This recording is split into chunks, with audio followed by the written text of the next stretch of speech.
అందరికీ నమస్కారం. Welcome to Prajakshetram. TDP Janasena పొత్తులో భాగంగా ఇరు పార్టీల శ్రేణుల్లో సమన్వయం అటుంచితే సందేహాలే ఎక్కువయ్యాయి. ముఖ్యంగా ముఖ్యమంత్రి, డిప్యూటీ సీఎం పదవులపై లోకేష్ గారు చేసిన వ్యాఖ్యలు, సీట్ల పంచాయతీ ఇంకా తేలకపోవడం, జనసేనకి తక్కువ సీట్లు ఇస్తారనే లీకులు జనసేన శ్రేణుల్లో తీవ్ర చర్చకు కారణమయ్యాయి.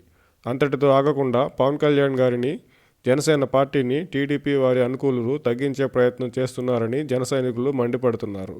అయితే టీడీపీ నిజంగా పవన్ కళ్యాణ్ గారిని తగ్గించే ప్రయత్నంలో ఉందా అని అడిగే ముందు టీడీపీకి ఆ అవకాశం ఇచ్చింది, ఇప్పటికీ ఇస్తుంది పవన్ కళ్యాణ్ గారే అనేది జనసైనికులు గ్రహించాలి.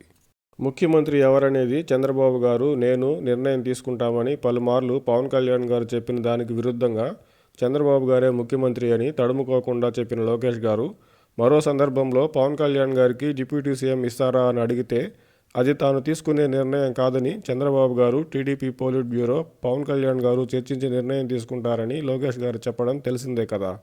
డిప్యూటీ సీఎం పదవిపై నిర్ణయాధికారం లేని లోకేష్ గారు ముఖ్యమంత్రి ఎవరో నిర్ణయించే అధికారం ఉందని భావించడం ఏంటో.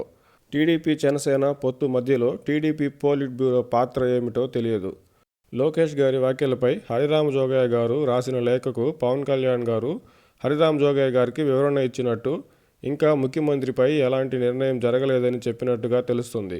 అయినప్పటికీ జన సైనికులు పూర్తిగా సమాధాన పడినట్టు లేరు. జనసేన పోటీ చేసే స్థానాలకు అభ్యర్థుల ఎంపిక పూర్తి చేసే పనిలో ఉన్న పవన్ కళ్యాణ్ గారు త్వరలో ప్రారంభమయ్యే వారాహి యాత్రలో జన సైనికుల మెదళ్లను తొలిచేస్తున్న ప్రశ్నలకు సమాధానాలు చెప్తారని వారంతా వేచి చూస్తున్నారు.